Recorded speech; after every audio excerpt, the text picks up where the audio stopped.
Hi, everyone. Welcome to Breaking the Silence, a podcast produced by Angels Protection Inc., where we amplify the voices that challenge inequity, strengthen institutions, and expand opportunity across communities. I'm your host and founder and chairwoman, Makaila Davis of Angels Protection Inc., and today's episode is a part of our Men of Impact series, where we spotlight executive leaders across industries in nonprofit, business, finance, real estate, and community development. We're building systems that create long-term opportunity and sustainable impact. This series exists because leadership matters, because experience matters, and because economic opportunity shapes communities. And because the most impactful leaders understand that success is not just about growth, it's about purpose. And this conversation is more than business, it's about leadership, it's about community, and it's about housing equity. It's also about what it truly means to use executive experience to strengthen communities, and today's guest embodies that. So, Keith Sterling is the Chief Executive Officer of Habitat for Humanity of Montgomery and Delaware counties, where he leads efforts to expand affordable housing, strengthen neighborhoods, and create pathways to homeownership for families across the region.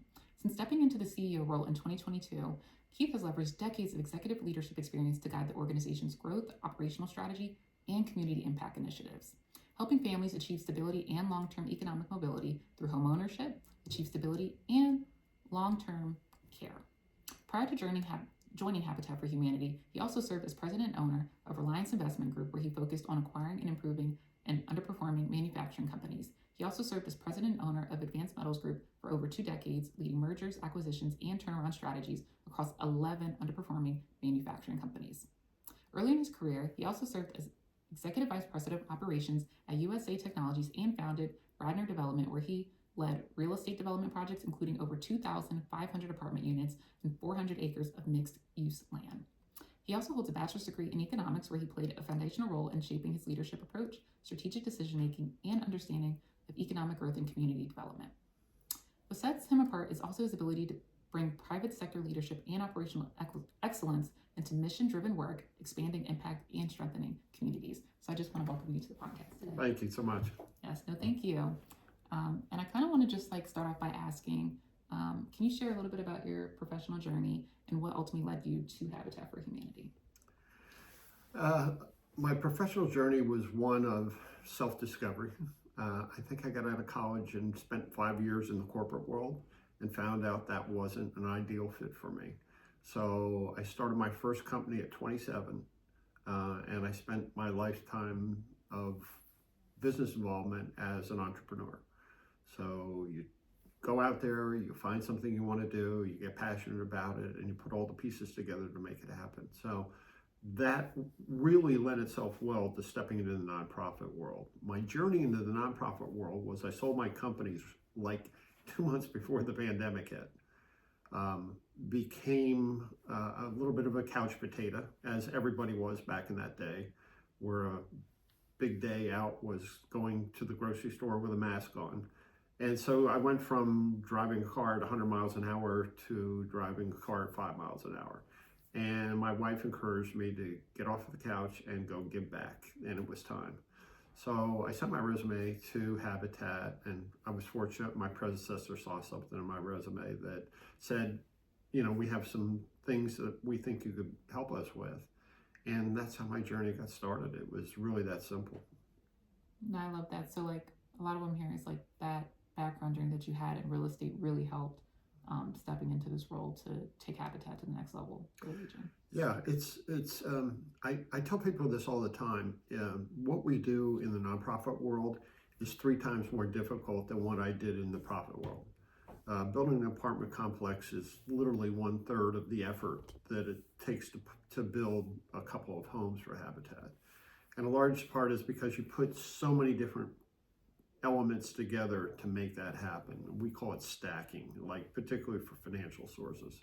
But that makes it a much more difficult journey. And then you fight some things like NIMBYism and things like that occur during the process as well. But it's 100 times more satisfying what we do here. I mean, it was always nice to look back and know that there's 2,500 apartments out there and families are living in them and, enjoying living in them over that time. But it's not the same as this. When you see the difference you make in people's lives with what we do at Habitat, it's monumentally different. It is. And I kind of, that goes into my next question. So after decades in the private sector, What inspired you to transition into nonprofit leadership? Well, it was really just the thought, and I'll give my wife credit for this.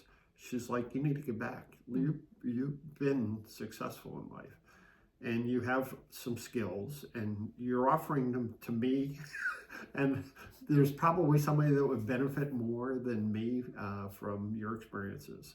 So she really give her credit for saying, go out there and find a place where you can give back at this point in your life. You need to do something. No, I love that. And she's seen that.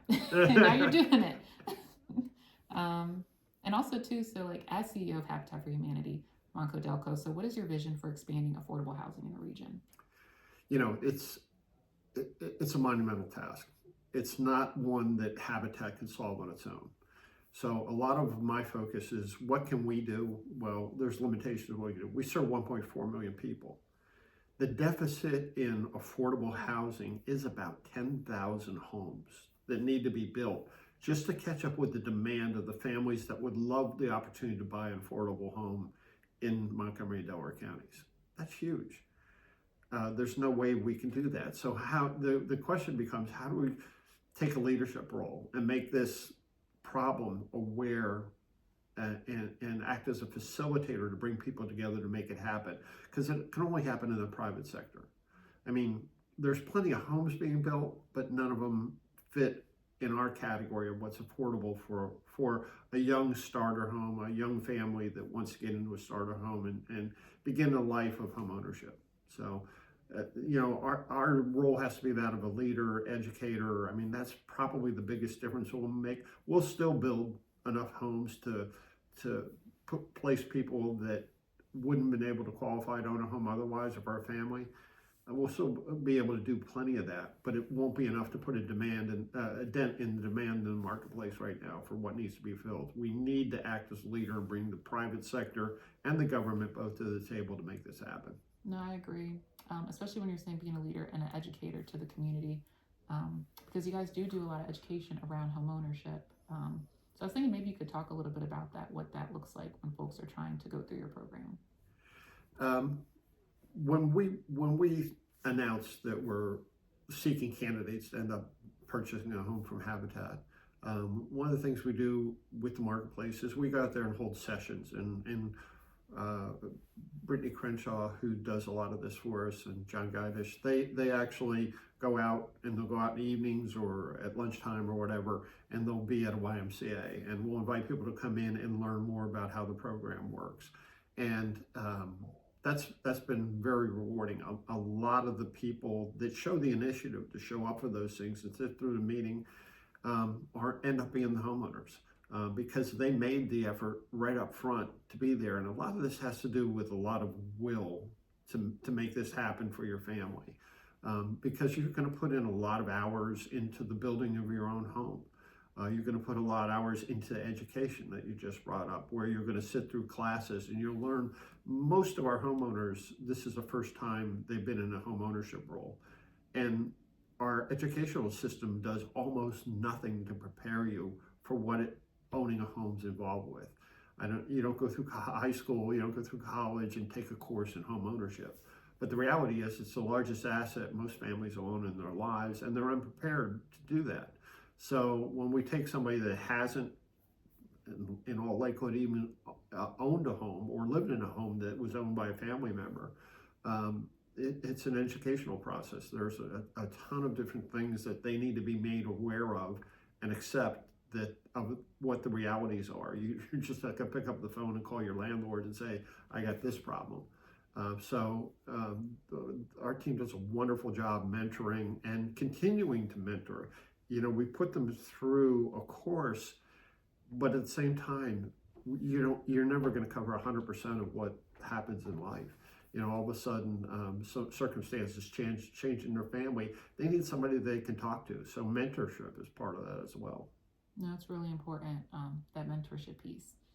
And I also kind of wanted to ask too, so you've led organizations across multiple industries. So will leadership principles have remained consistent throughout your career?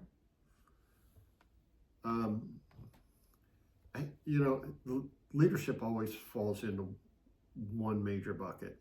It's surrounding yourself with the right people. And I'm not just talking about staff. I'm talking about people that believe in you and what you're trying to accomplish. It can be a law firm. It can be your accounting firm. It can be, it can be your staff, but your customers. So leadership is consistently putting forward a message where everybody has an opportunity to get on board with whatever message you're sending out into the world. And I think that's probably the greatest key to being a leader in any space, is being able to have people believe in you. And that's really what leadership boils down to. It's not being liked, it's not being loved, it's not being feared, it's not none of those stuff. I mean, there's plenty of people that fit into those categories. And I learned this lesson a long time ago. There was a course that I was given as a young executive, and they used these different personality types to show how you can be successful and lead in life. And they used presidents as an example. You had the Teddy Roosevelts of the world that were the hard-charging guys that were going to knock down walls. You had the thoughtful professors like Woodrow Wilson. You had, so there were abundance of different personality types that could be successful. But they all found the ability to lead other people and have other people follow their lead because they believed in them. So that's probably the number one message I take away from that. No, definitely having folks that believe in the work that you're doing and wanting to be a part of that and see you succeed. So also too, I wanted to ask too, so you developed over 2,500 apartment units earlier in your career. How has that experience shaped your approach to affordable housing today? Well, it gave me an understanding of how real estate works, first and foremost. I think the biggest space that you're going to move into is, I'm going to give you an example. I'm trying to think every day about how we can build more affordable homeownership opportunities for people. One of the things that recently crossed my mind, because I had a background in developing apartments, was, could I buy an apartment complex and turn it into condominiums? So instead of going through the rigorous process of zoning and permitting and planning and architects and traffic studies and all the things that are associated with building something from scratch, how about I take something that exists today and I figure out a way to turn it into where everybody can own a piece of it? Because the generational wealth building that goes into apartment complex is wonderful, and it serves an immediate need for a lot of people. But the wealth building that you see, the people that are hugely wealthy as a result of building these apartments, it's the equity buildup in those. It's the pay down of the mortgages. It's the inflation of the value of that asset that creates wealth. So my idea is buy one of those, turn it into 100 condominiums instead of 100 apartments, and let the individuals own them and pay us back, but still get that wealth generation that benefits them, not some third party or some Wall Street firm or whatever group of investors. So we're looking at everything that we can do. It's a very flexible, viable space to take opportunity of things that are going on in the marketplace that nobody's quite thinking about yet, but it's the most immediate path to building affordable homes right now. I agree, and I think it's really important too, like you touched on that wealth building, for folks to have an opportunity to do that for themselves and their families. Yeah, it's been a part of the American way for over a century now. It really started back in the 1920s, where people were coming out of World War I, and they were trying to think about how they can get homeownership opportunities for families. Continued, the government got involved, but the real problem with all this is the marketplace is not going to generate affordable homeownership on itself. There's a great saying I have on one of my boards over here. It was written by a planner from New York City. And he says there's only two ways to get developers to do anything you want them to do. You either have to incent them to do it, or you have to punish them for not doing it. So the reality is the marketplace works, but it only works to stimulus us one way or the other. So if we really want starter homes to be built, we have to either incent the private sector to do it, or we have to say, if you don't do it, and we see more of that, unfortunately. I'd rather see the incentives play out. But like in New Jersey, a lot of larger developments, if you build 10 units or more on a tract of land. You got to accommodate or make part of that available for an affordable home to be built. Well, that's punishing them. And what happens is they'll build the 9 homes they wanted to build and leave the other lot empty, because they don't really want to build that affordable home. So there's a lot of different ways that we can go about this. I don't think we've quite figured out the sweet spot, which is why I'm trying to come up with ideas that aren't reliant on government and aren't reliant solely on the private sector until we can bring them all together. And that falls on us because we have to take a greater role in leadership to make that happen. They have to believe that we're capable of leading in that space, because the easy thing to do is nothing. There's plenty of demand for $1 million homes right now. The average home, the CEO of Toll Brothers was just on, I forget if it was on MSNBC or Bloomberg, but their average home in their backlog is $1.2 million right now to be built. So, with that kind of demand at that kind of level where they can make $200,000 off a home, the markets are going to say, build that home, because I got stockholders and everybody else I've got to respond to. So it's nobody's fault. It's just the realities of the marketplace. So if you want starter homes to be built, you have to take a more aggressive approach to make that happen. I agree. And I kind of also wanted to ask too, so what advice would you give to students considering economics or business careers? Economics, almost everything you do in life can be boiled down to economics. Quite honestly, when we take a look at the current situation, anything that's in a crisis mode can be boiled down into a supply and demand curve. And for people that aren't trained in economics, what that simply means is the market will always respond in supplying whatever is needed based on the demand. And there's always an intersection where they cross. And that's the optimum point where you want to be supplying enough product to satisfy demand. So economics is everywhere. It's in the inflation that you see. It's in the mortgage rates that are available to finance things with.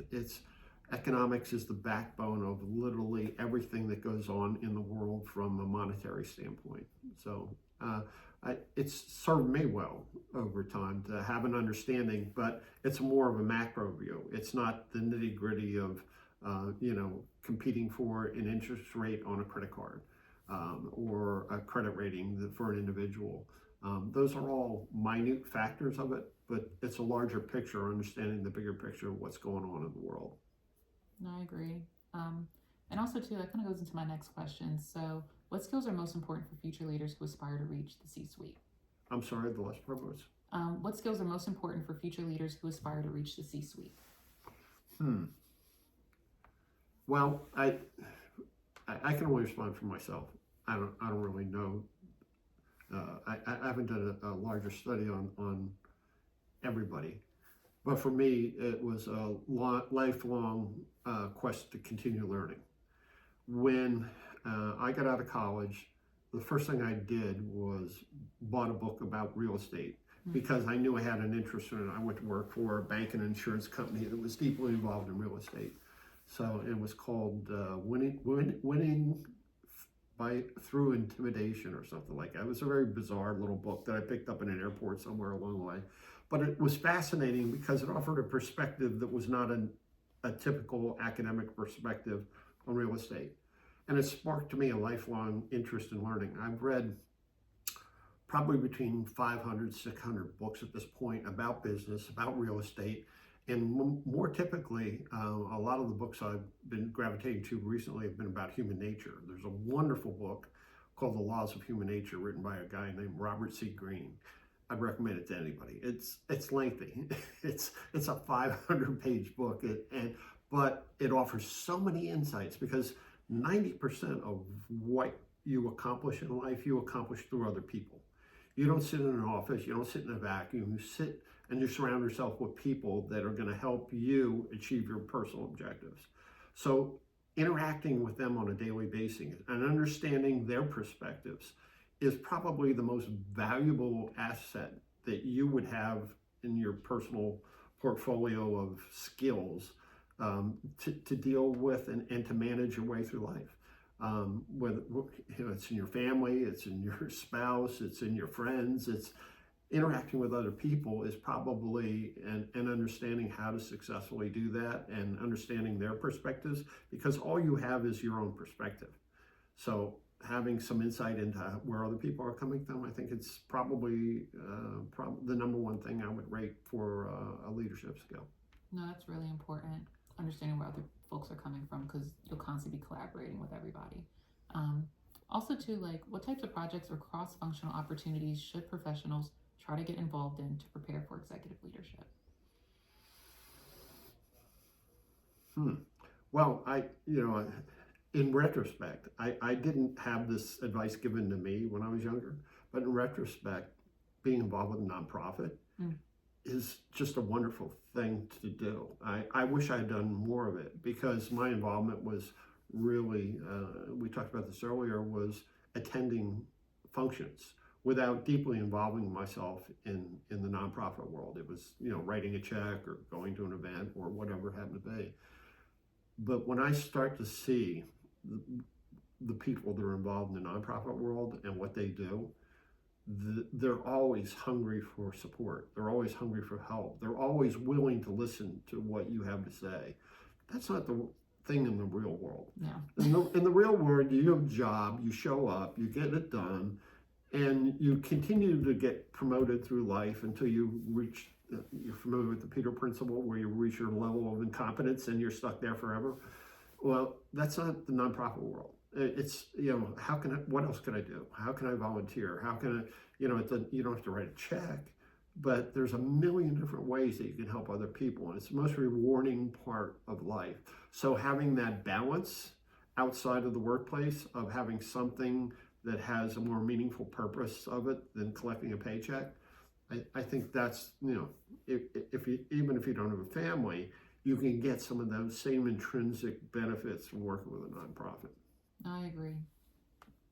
And also, too, what mistakes should emerging leaders avoid when trying to advance to senior leadership?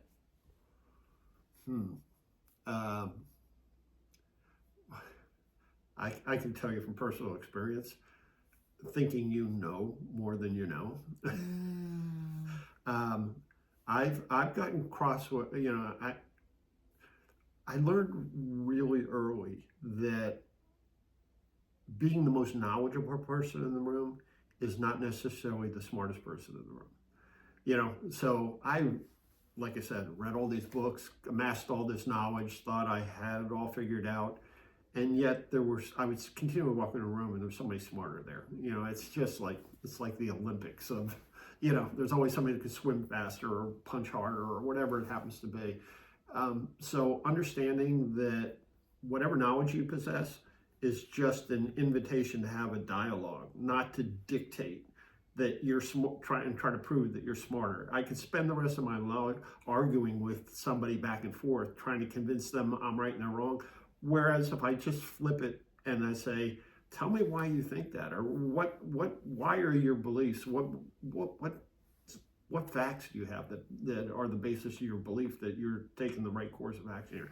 That's a more meaningful dialogue than me saying, hey, you're wrong. Listen, I know what I'm talking about here. Just do it this way. There's no opportunity for learning. There's no, the human element, the connection, the communication doesn't exist. So I think learning right off the bat, that if you want to be a leader, you can't be a dictator. I agree. And also, too, so what are the biggest differences between leading in the private sector versus nonprofit organizations? The private sector is a lot easier. But I'll put it to you this way. When I want to do something in the private sector, I pay people to do it. I paid an architect. I paid a broker to go find me a tract of land. I found, somebody to do my traffic studies. I paid them. I found, somebody to handle my zoning variances. There was always somebody that was highly skilled that was just waiting for a paycheck to go do exactly what I wanted them to do. So it's a very efficient model. That's not the case in the nonprofit world. You're constantly trying to look for people that have influence without the necessary dollars. Because if I raise money and I have to spend it on a lot of services, then it diminishes what my objective is, like building a home. And we have a wonderful group. I mean, if you take a look at the board to your left there, of 5 of the largest law firms in Philadelphia do pro bono work for us. Wow. I could easily spend $250,000 a year on legal fees that they absorb just because they have a willingness and a desire to want to give back, and they call it pro bono in the legal world, to support nonprofits. So, learning how to separate those two models, that's not going to be as inefficient as a model, but it's so much more rewarding and so much more beneficial from a nonprofit standpoint to be able to reserve your cash for the mission rather than to be spending on expenses. So, they're volunteers too. They're no different than a board or somebody that donates something to one of our restores. They're just giving and giving and giving, and the world's filled with people like that. It's just aligning them to believe in what you're trying to accomplish. I don't know if that answered the question. It did. It definitely did. And also, too, how can business leaders bring operational excellence into mission-driven organizations? Well, if you don't get to experience firsthand, the only avenue you have available to you is, and I'm talking firsthand, when you have a workforce environment where you have a mentor that's capable and competent and willing to support that. The only other avenue that was available to me, I had some great mentors, don't get me wrong, but reading filled all the knowledge gaps. Not all, but the majority of the knowledge gaps of things I really wanted to pursue. If I wanted to read, I've read 5 books on body language because I wanted to be able to sit down and tell, because people are sending you signals without giving it to you in the words that they're giving to you. So if they were resisting something, or I wanted to be able to at least focus the conversation into areas where I knew there was resistance. So that's just one example of filling the gaps. Books are out there that can help you in so many different ways. But organizing it, remembering it, I think I told you earlier, I have a collection over 10,000 quotes from all the books that I read.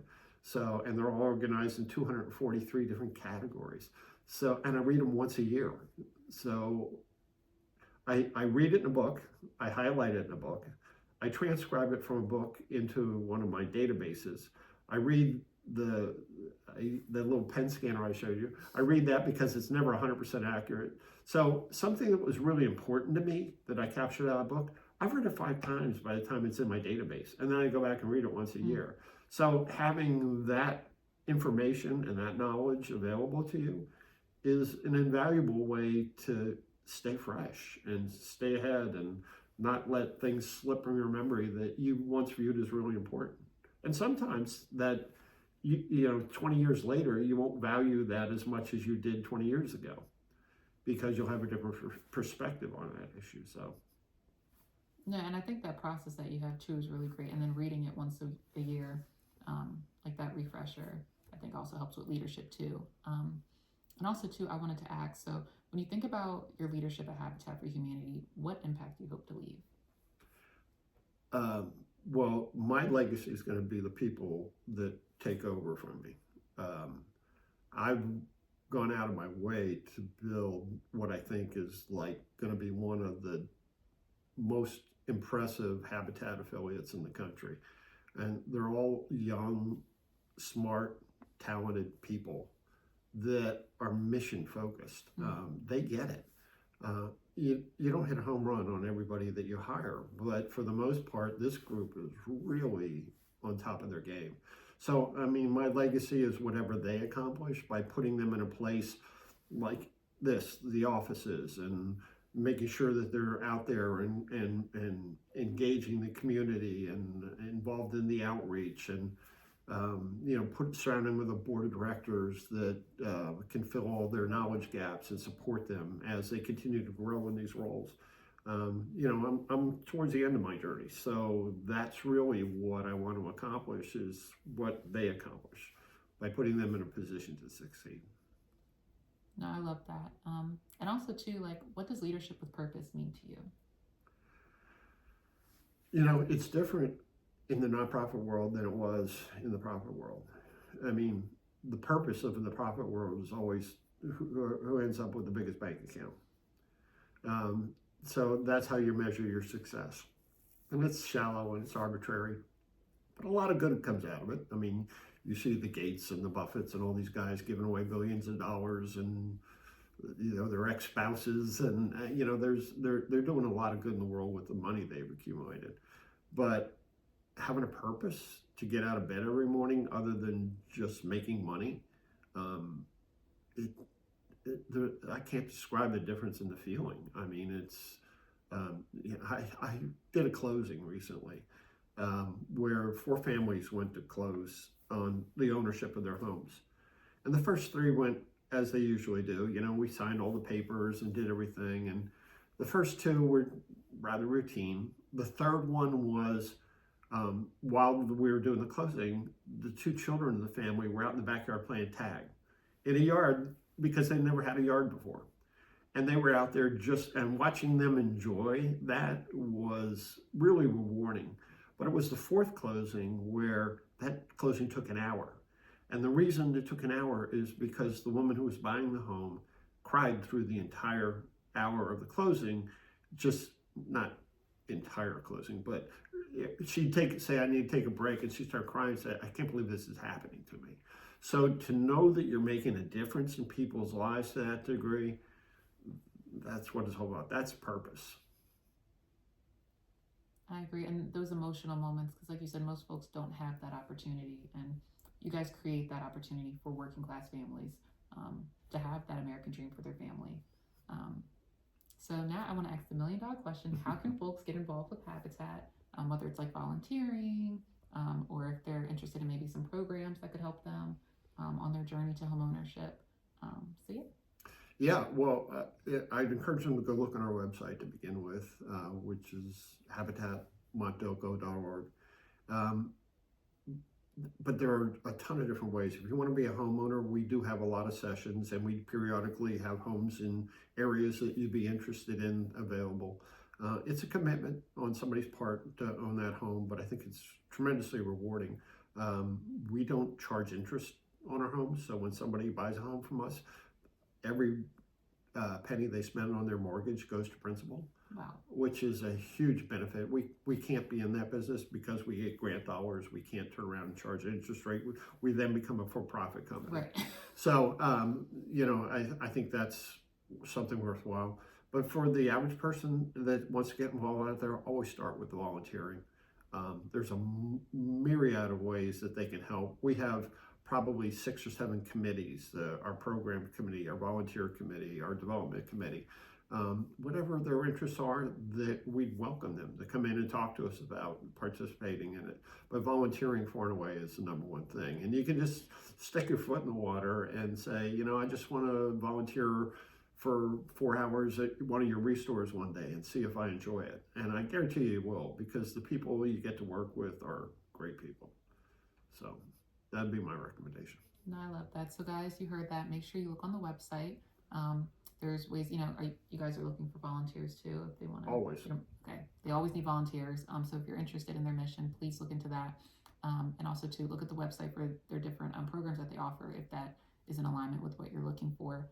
And now also and also follow them on social media. You guys have social media too. We do. Right. So like Instagram, Facebook. Do you guys have a LinkedIn? Yep. Page? Yep. Look on their LinkedIn. Our restores have it, and our affiliate has it. Yeah. So to look for all that for the their different Instagram pages and LinkedIn and Facebooks for the affiliate, and then also for their restores where you guys sell the items that folks in the community can go purchase. We don't sell them through the website. Through the restore that they can go. Yeah, you can guys go to the restore locations. And we have some tremendous stuff there. I mean, it's fabulous opportunities. The beauty of the restores is the community gives us the product, we sell it back into the community, and we use the profits to do things to improve homes, to repair homes or build homes in that same community. So it's the community helping us out. We're just facilitating it through one of our restores. And that's the beautiful thing. And I love the restore. I've been at the restore personally. You guys have so many great things.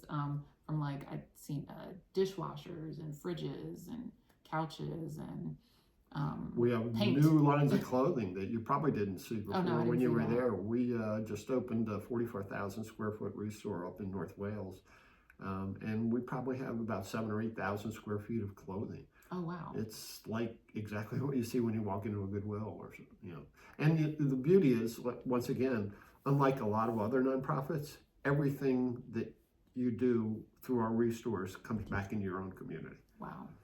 And you can't say that there's no other nonprofit out there that can say that does what operates thrift stores in our area.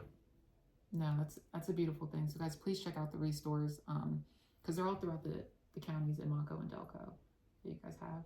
I'm sorry? For their restore locations. It's just two of them. Just two of them? Yeah. Okay. One's in West Norton and the other one's in North Wales. Okay, perfect. So please check out those two restores, guys. And now I just want to say thank you so much for joining us today and sharing your leadership journey and expanding housing opportunity and strengthening communities at the same time. Your journey, it reminds us that leadership is not defined by industry, but by impact.